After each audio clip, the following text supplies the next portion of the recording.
కరమ్దేవ్ దత్ ఇంటర్సెప్టేషన్ సమయంలో కరాచీ మరియు ఢాకా మధ్య కమ్యూనికేషన్ పెరగడం గమనించారు. అతనికి దానికి సంబంధించి చాలా రోజులుగా కొన్ని అనుమానాలున్నాయి. ఆ సమయంలో యుద్ధం యొక్క అవకాశాలను పరిశీలిస్తే పాకిస్తాన్ ఖచ్చితంగా భారతదేశానికి వ్యతిరేకంగా ఏదో పెద్ద ప్రణాళిక వేస్తోందని అతనికి అనుమానం వచ్చింది. నిజానికి 72 గంటల పోరాటం తర్వాత కూడా అతను ఈ ప్రశ్నకు సమాధానం కనుగొనలేకపోయాడు. అసలు ఈ యుద్ధం ఎప్పుడు జరిగింది, ఎలా జరిగింది, దీనికి కారణం ఏంటి అనేది తెలుసుకుందాం. ఎట్టకేలకు నవంబర్ 10న అతని కృషి ఫలించింది. చివరకు అతను పాకిస్తాన్ నావల్ కోడ్ను డీకోడ్ చేశాడు. దీనిలో పాకిస్తాన్ తన జలాంతర్గామి పిఎన్ఎస్ ఘాజీని భారతదేశానికి పంపి భారత నావికాదళానికి చెందిన ఏకైక విమాన వాహక నౌక ఐఎన్ఎస్ విక్రాంత్ను నాశనం చేయాలని ప్లాన్ చేస్తుందని తెలుసుకున్నాడు. పిఎన్ఎస్ ఘాజీ పాకిస్తాన్కు చెందింది మాత్రమే కాదు, ఆ సమయంలో దక్షిణాసియాలోనే మొట్టమొదటి శక్తివంతమైన జలాంతర్గామి. దీన్ని పాకిస్తాన్ 1964లో అమెరికా నుంచి లీజుకు తీసుకుంది. దీనికి ముందు భారతదేశం చేతిలో 2 సార్లు ఓడిపోయిన పాకిస్తాన్ యుద్ధానికి ముందు తన స్థానాన్ని పదిలం చేసుకోవడానికి ప్రయత్నిస్తోంది. పాకిస్తాన్ యొక్క ఈ ప్రణాళిక వార్తతో భారత నావికాదళం అప్రమత్తమై పిఎన్ఎస్ ఘాజీని ఆపాలని ప్రణాళిక వేయడం మొదలుపెట్టింది. పాకిస్తాన్ను తన సొంత ట్రాప్లో చిక్కుకునేలా చేయాలని ప్రతి అవకాశాన్ని క్షుణ్ణంగా పరిశోధించడం మొదలుపెట్టింది. మరోవైపు తన విజయంతో మత్తులో ఉన్న పాకిస్తాన్ పిఎన్ఎస్ ఘాజీని భారతదేశం వైపు పంపింది. కాలక్రమేణా పిఎన్ఎస్ ఘాజీ భారత తీర ప్రాంతానికి వేగంగా చేరుకోవడం మొదలుపెట్టింది. కానీ దానిలో ఉన్న పాకిస్తాన్ నావికాదళ సిబ్బందికి మరియు పాకిస్తాన్ ప్రభుత్వానికి పిఎన్ఎస్ ఘాజీ ఐఎన్ఎస్ విక్రాంత్ వైపు కాకుండా తన మరణం వైపు కదులుతోందని తెలియదు. కాబట్టి భారత నావికాదళం పాకిస్తాన్ యొక్క ఏకైక జలాంతర్గామి పిఎన్ఎస్ ఘాజీని ఎలా ముంచివేయాలో ముందుగానే పన్నాగం పన్నింది. అదెలాగో ఇప్పుడు మనం ఆ వ్యూహం గురించి తెలుసుకుందాం. 1947లో భారతదేశంతో విడిపోయి పాకిస్తాన్ ఏర్పడ్డాక బెంగాల్ ఈస్ట్ భాగం కూడా పాకిస్తాన్లో భాగమైంది. అందుకే దీన్ని ఈస్ట్ పాకిస్తాన్ అని పిలుస్తారు. పాకిస్తాన్ ఏర్పడినప్పటి నుంచి ఈస్ట్ మరియు వెస్ట్ పాకిస్తాన్లలో సమానమైన జనాభా ఉన్నప్పటికీ వెస్ట్ పాకిస్తాన్ ఎల్లప్పుడూ పాకిస్తాన్ యొక్క శక్తి మరియు వనరులపై ఆధిపత్యం చెలాయించింది. ఈస్ట్ పాకిస్తాన్ అధికారం మరియు అభివృద్ధికి దూరంగా ఉంచబడ్డమే కాకుండా దాని భాష మరియు సంస్కృతిని కూడా అణిచివేసింది. ఈస్ట్ పాకిస్తాన్లో బెంగాలీ మాట్లాడే ప్రజలు పెద్ద సంఖ్యలో ఉన్నప్పటికీ పాకిస్తాన్ ప్రభుత్వం వాళ్లపై ఉర్దూను రుద్దడానికి చాలా ప్రయత్నించింది. ఇది ఈస్ట్ పాకిస్తాన్ మరియు వెస్ట్ పాకిస్తాన్ మధ్య అంతరాన్ని పెంచింది. నెమ్మదిగా 1970వ సంవత్సరం వచ్చింది. ఈ సంవత్సరం పాకిస్తాన్ ఎన్నికల్లో షేక్ ముజీబుర్ రెహమాన్ నాయకత్వంలో అతని పార్టీ అవామీ లీగ్ జుల్ఫికర్ అలీ భుట్టోను ఓడించి అద్భుతమైన విజయాన్ని సాధించింది. ముజఫర్ రెహమాన్ ప్రభుత్వాన్ని ఏర్పాటు చేయడానికి మెజారిటీ ఉన్నప్పటికీ సంవత్సరాలుగా పాకిస్తాన్ను నియంత్రిస్తున్న వెస్ట్ పాకిస్తాన్ నాయకులు మరియు సైన్యం ఈస్ట్ పాకిస్తాన్ యొక్క బెంగాలీ మాట్లాడే నాయకుడి కింద పనిచేయడానికి సుముఖంగా లేరు. వాళ్లు ముజీబుర్ రెహమాన్ ప్రభుత్వం ఏర్పడడానికి అనుమతించలేదు. వెస్ట్ పాకిస్తాన్ యొక్క ఈ నియంతృత్వం మరియు ఏకపక్షం ఈస్ట్ పాకిస్తాన్ నాయకులను, వారి ప్రజలను దిగ్భ్రాంతికి గురిచేసింది. పాకిస్తాన్తో ఉండడం ద్వారా వాళ్లు తమ హక్కులను ఎప్పటికీ పొందలేరని వాళ్లు నమ్మారు. దీంతో ఈస్ట్ పాకిస్తాన్లో పాకిస్తాన్ ప్రభుత్వానికి వ్యతిరేకంగా తిరుగుబాటు తీవ్రమైంది. అక్కడ ప్రజలు వీధుల్లో నిరసనలు ప్రారంభించారు. ఇది హక్కుల విషయం మాత్రమే కాదు, అదే సమయంలో బంగ్లాదేశ్ రూపంలో స్వతంత్ర దేశం కోసం డిమాండ్ కూడా ఊపందుకుంది. ఈస్ట్ పాకిస్తాన్ ప్రజలు తమ నియంత్రణ నుంచి బయటపడ్డం చూసి నిరసనలను అణిచివేయడానికి వెస్ట్ పాకిస్తాన్ పాలకులు 1971 మార్చి 26న ఈస్ట్ పాకిస్తాన్లో సైనిక చర్యలు ప్రారంభించి ఆపరేషన్ సర్చ్ లైట్ను మొదలుపెట్టి నిరసనకారులపై విధ్వంసం సృష్టించారు. వేలాది మంది అమాయకులు చంపబడ్డారు, మహిళలు హింసించబడ్డారు. ఆఖరికి ఈ అణచివేతలో పిల్లలను కూడా వదిలిపెట్టలేదు. ఈ రక్తపాతం మధ్య షేక్ ముజీబుర్ రెహమాన్ను కూడా అరెస్ట్ చేసి వెస్ట్ పాకిస్తాన్లో ఓ జైల్లో పెట్టారు. ఈ సంఘటన ప్రతి చోట భయానక వాతావరణాన్ని సృష్టించింది. పాకిస్తాన్ సైన్యం అరెస్ట్ మరియు హింసను నివారించడానికి తూర్పు పాకిస్తాన్ నుంచి పెద్ద సంఖ్యలో ప్రజలు భారతదేశానికి పారిపోయారు. భారత ప్రభుత్వం కూడా ఈస్ట్ పాకిస్తాన్లోని పరిస్థితిని చాలా నిశితంగా పర్యవేక్షిస్తోంది. 1971 మార్చి 31న ఈస్ట్ పాకిస్తాన్ ప్రజలపై జరుగుతున్న దురాగతాలకు వ్యతిరేకంగా భారత పార్లమెంటులో ఒక తీర్మానం కూడా ప్రవేశపెట్టబడింది. దీనిలో ఈస్ట్ పాకిస్తాన్కు బదులుగా ఈస్ట్ బెంగాల్ను ఉపయోగించి అక్కడి ప్రజలకు సహాయం చేస్తామని హామీ ఇచ్చారు. అదే సమయంలో 1971 ఏప్రిల్ 10న భారతదేశంలో ఆశ్రయం పొందిన అవామీ లీగ్ నాయకులు కోల్కతాలో పీపుల్ రిపబ్లిక్ ఆఫ్ ఈస్ట్ పాకిస్తాన్ను స్థాపించారు. తర్వాత ఈస్ట్ పాకిస్తాన్ నుంచి ప్రజలు భారతదేశానికి వస్తూ ఉన్నారు. కేవలం కొన్ని నెలల్లోనే భారతదేశంలో శరణార్థుల సంఖ్య 10 మిలియన్లకు చేరుకుంది. దేశంలో పెరుగుతున్న శరణార్థుల సంఖ్య భారత ప్రభుత్వ ఆందోళనను మరింత పెంచింది. ఈ సమయంలో ప్రధానమంత్రి ఇందిరాగాంధీ అనేక దేశాలను సందర్శించి అంతర్జాతీయ స్థాయిలో పాకిస్తాన్ నిజాన్ని బయటపెట్టడానికి ప్రయత్నించారు. అయినప్పటికీ అమెరికా మరియు ఇతర పాశ్చాత్య దేశాలు ఈ విషయంలో ఎటువంటి చర్య తీసుకోలేదు. ఆ సమయంలో ఈ మొత్తం పరిస్థితిని నిర్వహించడానికి భారతదేశం ఒకే ఒక్క ఎంపికను చూస్తోంది. అది పాకిస్తాన్పై సైనిక చర్య తీసుకోవడం. ఇందిరాగాంధీ వీలైనంత త్వరగా ఈ సైనిక చర్య తీసుకోవాలని కోరుకున్నారు. కానీ నవంబర్ ముందు యుద్ధం ప్రారంభించకూడదని army chief general Sam Manekshaw తెలియజేశారు. వాస్తవానికి మానేక్షా రుతుపవనాల గురించి ఆందోళన చెందుతున్నారు. ఈస్ట్ పాకిస్తాన్లో నిరంతరం వర్షం కారణంగా ప్రతి సంవత్సరం వరద పరిస్థితి ఏర్పడుతోంది. అటువంటి పరిస్థితుల్లో యుద్ధం జరిగితే భారతదేశ ట్యాంకులు మరియు ఫిరంగులు బురదలో చిక్కుకుపోతాయి. భారత సైన్యం సరైన చర్య తీసుకోవడంలో చాలా ఇబ్బందులను ఎదుర్కోవాల్సి ఉంటుంది. అందువల్ల సైనిక జోక్యం కోసం మరింత సమయం వేచి ఉండాలని శామ్ మానేక్షా ప్రధానమంత్రి ఇందిరాగాంధీకి సలహా ఇచ్చారు. దీని కారణంగా ఆ సమయంలో భారతదేశం సైనిక చర్య తీసుకోలేదు. కానీ ఈస్ట్ పాకిస్తాన్తో సహా జనరల్ శామ్ మానేక్షా నాయకత్వంలో భారతదేశంలో అనేక శిక్షణ కేంద్రాలు స్థాపించబడ్డాయి. పాకిస్తాన్ స్వేచ్ఛ కోసం పోరాడుతున్న ముక్తి వాహినికి బలమైన శిక్షణ ఇవ్వబడింది. కొన్ని నెలల శిక్షణ తర్వాత భారతదేశం నుంచి పెద్ద ఎత్తున ఆయుధాలు పొందిన వెంటనే ముక్తి వాహిని పాకిస్తాన్తో పూర్తి స్థాయి యుద్ధం చేయడానికి పూర్తిగా సిద్ధపడింది. భారతదేశంలో జరుగుతున్న సైనిక సన్నాహాలను పాకిస్తాన్ నిశితంగా గమనిస్తోంది. ముక్తి వాహినితో పాటు భారత సైన్యం దానికి వ్యతిరేకంగా సమీకరించబడ్డం చూసి త్వరలోనే పెద్ద యుద్ధం కోసం తపన పడ్డం ప్రారంభించింది. అటువంటి పరిస్థితుల్లో భారతదేశ ఏకైక విమానవాహక నౌక ఐఎన్ఎస్ విక్రాంత్ను నిశితంగా పరిశీలించడం మొదలుపెట్టింది. యుద్ధం సంభవించినప్పుడు ఐఎన్ఎస్ విక్రాంత్ వల్ల భారతదేశం పొందే ప్రయోజనాల గురించి పాకిస్తాన్ చాలా ఆందోళన చెందింది.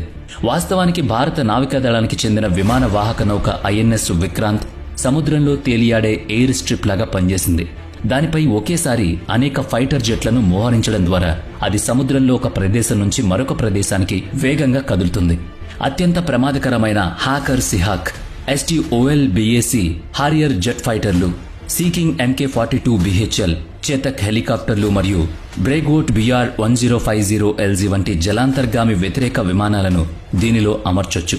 ఇది పాకిస్తాన్ యొక్క అనేక సముద్ర మరియు భూ లక్ష్యాలను ఒకేసారి నాశనం చేస్తుంది.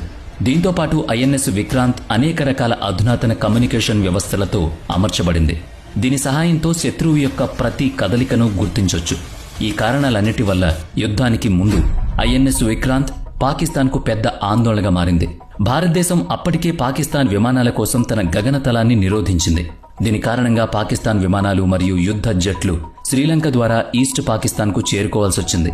దీంతో పాటు భారతదేశం మరొక మైండ్ గేమ్ ఆడుతూ ఈస్ట్ ఫ్రంట్ నుంచి పాకిస్తాన్ ఉద్రిక్తతను తొలగించడానికి వెస్ట్ ఫ్రంట్లో తన వైమానిక మరియు నావికా కార్యకలాపాలను ముమ్మరం చేసింది. వైమానిక శక్తి పరంగా ఇప్పటికే భారతదేశం కంటే వెనుకబడిన పాకిస్తాన్ నావికా శక్తిలో కూడా చాలా బలహీనంగా మారింది. దాని కమాండర్ను రక్షించుకోవడానికి తగినంత జలాంతర్గాములు మరియు నౌకలు ఇప్పుడు లేవు. అందుకే Pakistan navy chief vice admiral Muzaffar Hasan భారతదేశ ఆపరేషన్ నుంచి వెస్ట్ ఫ్రంట్ను రక్షించడానికి తన మొత్తం నావికాదళ శక్తిని పశ్చిమ దిశగా మోహరించారు. భారతదేశం యొక్క ఈ అద్భుతమైన చర్య కారణంగా పాకిస్తాన్ నావికాదళం వద్ద ఒకే ఒక్క నావికా విధ్వంసకర నౌక PNS సిల్హెట్ మరియు కొన్ని గన్ బోట్ స్క్వాడ్రన్లు మాత్రమే ఉన్నాయి. వెస్ట్ ఫ్రంట్లో పాకిస్తాన్ను నిమగ్నం చేసిన తర్వాత భారత నావికాదళం తూర్పు ఫ్రంట్లో తన నావికాదళ కార్యకలాపాలను వేగవంతంగా ప్రారంభించింది. బంగాళాఖాతంలో నావికాదళ దిగ్బంధనాన్ని విధించి పాకిస్తాన్ నావికాదళంతో పాటు ఈస్ట్ పాకిస్తాన్ ఓడరేవుల్లో 8 విదేశీ వ్యాపార నౌకలు కూడా చిక్కుకున్నాయి. బంగాళాఖాతంలో పాకిస్తాన్ నావికాదళ కార్యకలాపాలను దిగ్బంధించడం వల్ల వెస్ట్ పాకిస్తాన్ మరియు ఈస్ట్ పాకిస్తాన్ పూర్తిగా ఒంటరిగా మారాయి. యుద్ధం జరిగితే భారతదేశం బంగాళాఖాతంలో పాకిస్తాన్ నౌకలు మరియు జలాంతర్గాముల కదలికలను సులభంగా ఆపగలదు. అలాగే తూర్పు పాకిస్తాన్లోని తన సైన్యానికి ఆయుధాలు మరియు ఇతర వస్తువుల సరఫరాను నిలిపివేయగలదు. పాకిస్తాన్ నావికాదళంపై ఏదైనా అనుమానం వస్తే దాన్ని తనిఖీ చేయడానికి భారతదేశం 18,000 చదరపు మైళ్ల నిఘా ప్రాంతాన్ని సృష్టిస్తుంది. దాని గుండా వెళుతున్న ప్రతి నౌకను జాగ్రత్తగా తనిఖీ చేశారు. అక్కడ ఓడరేవుకి 2 వైపులా యుద్ధ వాతావరణం ఏర్పడింది. ఈ యుద్ధ ఊహాగానాల మధ్య ఐఎన్ఎస్ విక్రాంత్ను తూర్పు నావికాదళంలో దాని నౌకాదళంతో మోహరించారు. ఐఎన్ఎస్ విక్రాంత్తో పాటు భారతదేశం 2 యుద్ధ నౌకలు ఐఎన్ఎస్ బ్రహ్మపుత్ర మరియు ఐఎన్ఎస్ బియాస్ 3rd క్లాస్ కార్వెట్లు కండేరిని చేర్చింది. ఐఎన్ఎస్ విక్రాంత్ను మోహరించడంలో ఎదుర్కొన్న సాంకేతిక సమస్యను తొలగించి దాని ప్రభావాన్ని పెంచారు. కారణాన్ని తెలుసుకోవడానికి సముద్ర పరీక్షలు నిరంతరం నిర్వహించబడుతున్నాయి. కొన్ని పరీక్షల తర్వాత ఐఎన్ఎస్ విక్రాంత్ మునుపటి వేగాన్ని అందుకోదగిందని నిర్ధారించుకున్నారు. అంటే ఇప్పుడు ఐఎన్ఎస్ విక్రాంత్ ఉపయోగించి చిట్టగాంగ్ మరియు కల్లా వంటి చాలా ముఖ్యమైన ఓడరేవులను సులభంగా లక్ష్యంగా చేసుకోవచ్చు. యుద్ధం జరిగితే ఐఎన్ఎస్ విక్రాంత్ తనపై ఎంత విధ్వంసం కలిగిస్తుందో పాకిస్తాన్కు బాగా తెలుసు. అందువల్ల భారతదేశంతో ఏదైనా యుద్ధంలో చేరే ముందు భారతదేశపు ఏకైక విమాన వాహక నౌక ఐఎన్ఎస్ విక్రాంత్ను ముంచేయాలని నిర్ణయించుకుంది. ఈ పన్ని పిఎన్ఎస్ ఘాజీకి అప్పగించారు. ఆ సమయంలో ఇది పాకిస్తాన్ యొక్క అత్యంత శక్తివంతమైన జలాంతర్గామి మాత్రమే కాదు. పిఎన్ఎస్ ఘాజీ గతంలో ఒక అమెరికన్ జలాంతర్గామి. దీన్ని యుఎస్ఎస్ డిల్లో అని పిలిచేవారు. నిర్మించిన తర్వాత యుఎస్ఎస్ డిల్లో 1945 మార్చి 31న యుఎస్ నావికాదళంలో వినియోగించబడింది. ఇది 1964 వరకు యుఎస్ నావికాదళానికి తన సేవలనందించింది. ఆ రోజుల్లో పాకిస్తాన్ మరియు అమెరికా మధ్య సంబంధాలు చాలా బాగున్నాయి. అప్పట్లో పాకిస్తాన్ నావికాదళంలో ఒక్క జలాంతర్గామి కూడా లేదు. అందువల్ల పాకిస్తాన్ అభ్యర్థన మేరకు పాకిస్తాన్ను యుఎస్ నావికాదళంలో చేర్చారు. అమెరికా 1964లో సెక్యూరిటీ అసిస్టెంట్ ప్రోగ్రాం కింద యుఎస్ఎస్ డోబ్లోను పాకిస్తాన్కు 4 సంవత్సరాలు లీజుకిచ్చింది. తర్వాత ఈ లీజు వ్యవధిని ఇంకా చాలా సంవత్సరాలు పొడిగించారు. పాకిస్తాన్ నావికాదళం దీనికి పిఎన్ఎస్ ఘాజీ అని పేరు పెట్టింది. ఇది 1965లో భారతదేశంలో జరిగిన యుద్ధంలో కూడా పాల్గొంది. అయినప్పటికీ పిఎన్ఎస్ ఘాజీ ప్రధాన పని ఐఎన్ఎస్ విక్రాంత్ను నాశనం చేయడమే. అయితే దాని ప్రయత్నం విఫలమైంది. 1997లో కూడా యుద్ధం ముంగిట నిలబడ్డంతో పిఎన్ఎస్ ఘాజీ పని ఐఎన్ఎస్ విక్రాంత్ యొక్క ఖచ్చితమైన స్థానాన్ని కనుగొని దాన్ని ముంచేయడం. దీంతో పాటు ఈసారి భారతదేశ తూర్పు సముద్ర బోర్డుపై ల్యాండ్ మైన్లను కూడా వేయాల్సొచ్చింది. భారతదేశం కూడా దాని ప్రతి కదలికను కనుగొనడం ద్వారా పాకిస్తాన్ను ఓడించే లక్ష్యంతో నిరంతరం పనిచేస్తోంది. సెప్టెంబర్ 1971 నుంచి భారతదేశం తన తూర్పు కమాండ్లో అనేక వైర్లెస్ ఇంటర్సెప్షన్ స్టేషన్స్ ను ఏర్పాటు చేయడం ద్వారా కరాచీ, లాహోర్, రావల్పిండి మరియు ఢాకా మధ్య రేడియో ప్రసారాలను అడ్డగించి డీకోడ్ చేయాలని ప్రయత్నిస్తోంది. ఈ ప్రయత్నంలో ఒకరోజు భారత నావికాదళం తూర్పు పాకిస్తాన్లోని చిట్టగాంగ్లో నావికా అధికారుల మధ్య జరిగిన సంభాషణలను అడ్డగించింది. దీనిలో వాళ్లు ప్రత్యేక గ్రేడ్ లూబ్రికేషన్ ఆయిల్ గురించి మాట్లాడుకున్నారు. ఈ రకమైన లూబ్రికేషన్ ఆయిల్ను జలాంతర్గాములు మరియు మైన్ స్వీపర్లలో మాత్రమే ఉపయోగిస్తారు. కాబట్టి ఈ సమాచారం భారత నావికాదళ అధికారులను దిగ్భ్రాంతికి గురిచేసింది. పాకిస్తాన్ మైన్ స్వీపర్లు మరియు డీప్ సీ క్లాస్ జలాంతర్గాములు బంగాళాఖాతం నుంచి పనిచేయడానికి తగినంత శక్తివంతమైనవి కానందున పాకిస్తాన్ తన జలాంతర్గామి పిఎన్ఎస్ ఘాజీతో ఖచ్చితంగా కొంత కదలికను చేయబోతోందని భారత నావికాదళం భావించింది. తరువాత భారతదేశం ఈ ప్రాంతంలో తన అడ్డగింపును తీవ్రతరం చేసింది. నెమ్మదిగా పాకిస్తాన్ యొక్క ప్రతి చిన్న కమ్యూనికేషన్పై దృష్టి పెట్టడం మొదలుపెట్టింది. అంతలో పాకిస్తాన్ ఐఎన్ఎస్ విక్రాంత్ను నాశనం చేయాలని యోచిస్తోంది. పూర్తి ప్రణాళిక తర్వాత నవంబర్ 8, 1971న పాకిస్తాన్ నేవీలో operation plan direction rear admiral Abdul Waheed Bomer ఈ మిషన్ బాధ్యతను పిఎన్ఎస్ ఘాజీకి చెందిన కెప్టెన్ జాఫర్ మొహమ్మద్ ఖాన్ కు అప్పగించారు. ఐఎన్ఎస్ విక్రాంత్ కు సంబంధించిన ప్రతి చిన్న సమాచారం గురించి కెప్టెన్ జాఫర్ కు తెలియజేయబడింది. ఈ మిషన్ మరియు పిఎన్ఎస్ ఘాజీ నావికాదళ సిబ్బంది అందరి సెలవులను వెంటనే రద్దు చేశారు. ఈ మిషన్ కోసం వీలైనంత త్వరగా భారతదేశం వైపు వెళ్లాలని వాళ్లకు సూచించారు. పాకిస్తాన్లో ఈ గందరగోళం మధ్య భారతదేశంలో intercepting wireless station commanding officer major Dharmadev Dutt Karachi మరియు ఢాకా మధ్య కమ్యూనికేషన్లో గణనీయమైన పెరుగుదలను చూశారు. ఈ గందరగోళం అంతా చూస్తే పాకిస్తాన్ ఖచ్చితంగా భారతదేశానికి వ్యతిరేకంగా ఏదో పెద్ద మ్యాప్ వేస్తోందని అందరికీ అనుమానం కలిగింది. పాకిస్తాన్ ప్రణాళిక గురించి తెలుసుకోవడానికి అతను తన వంతు కృషి చేశాడు. ఎటువంటి విరామం తీసుకోకుండా 72 గంటలు నిరంతరం పనిచేశాడు. చివరికి నవంబర్ 10న పాకిస్తాన్ నావికాదళ డోమ్ను డీకోడ్ చేశాడు. చాలా తక్కువ సమయంలో గత కొన్ని వారాల పాటు జరిగిన పాకిస్తాన్ సందేశాలన్నిటినీ డీకోడ్ చేసి ప్రతి ముఖ్యమైన సమాచారాన్ని భారత సైన్యం, నేవీ మరియు వైమానిక దళం యొక్క సంబంధిత విభాగాలకు పంపేశాడు. పాకిస్తాన్ నేవీ యొక్క డీకోడ్ చేయబడిన కోడ్ల ద్వారా పాకిస్తాన్ యొక్క మొత్తం ప్రణాళిక భారతదేశానికి బహిర్గతమైంది. పాకిస్తాన్ నేవీ ఐఎన్ఎస్ విక్రాంత్ను నాశనం చేయాలనుకుంటుందని భారతదేశానికి తెలిసిపోయింది.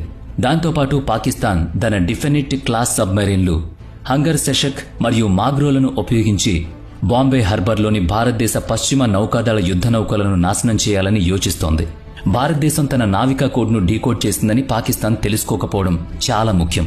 అందువల్ల దాన్ని పూర్తిగా రహస్యంగా ఉంచాలని ధర్మదేవ్ దత్కు సూచించబడింది. మరోవైపు తన రహస్య ప్రణాళిక బహిర్గతం కావడం గురించి తెలియని పాకిస్తాన్ ఐఎన్ఎస్ విక్రాంత్ స్థానాన్ని తెలుసుకోవడానికి ప్రయత్నిస్తోంది. ఐఎన్ఎస్ విక్రాంత్ కార్యకలాపాలను ట్రాక్ చేయడానికి దాని ఏజెంట్లను కూడా బొంబాయికి పంపింది. ఈ ఏజెంట్లు మొదట ఐఎన్ఎస్ విక్రాంత్ బొంబాయిలో ఉందని నివేదించారు. కానీ నవంబర్ 13న ఐఎన్ఎస్ విక్రాంత్ అకస్మాత్తుగా అదృశ్యమైందని వాళ్లు పాకిస్తాన్కు సమాచారం ఇచ్చారు. ఈ వార్త కారణంగా పాకిస్తాన్ నావల్ ఇంటెలిజెన్స్ భయాందోళనకు గురైంది.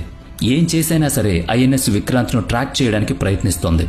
వాళ్ళు ఐఎన్ఎస్ విక్రాంత్ను ట్రాక్ చేసి నాశనం చేయాలనుకున్నారు.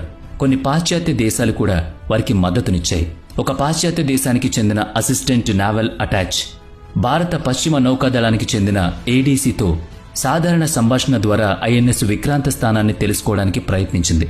కానీ అతను ఏడీసీ నుంచి ఏం తెలుసుకోలేకపోయాడు. అయితే కొంత సమయం తర్వాత పాకిస్తాన్ ఏదో విధంగా ఐఎన్ఎస్ విక్రాంత్ మద్రాసులో ఉందని కనుగొంది. ఐఎన్ఎస్ విక్రాంత్ స్థానాన్ని నిర్ధారించడానికి పాకిస్తాన్ అదే పశ్చిమ దేశం నుంచి సహాయం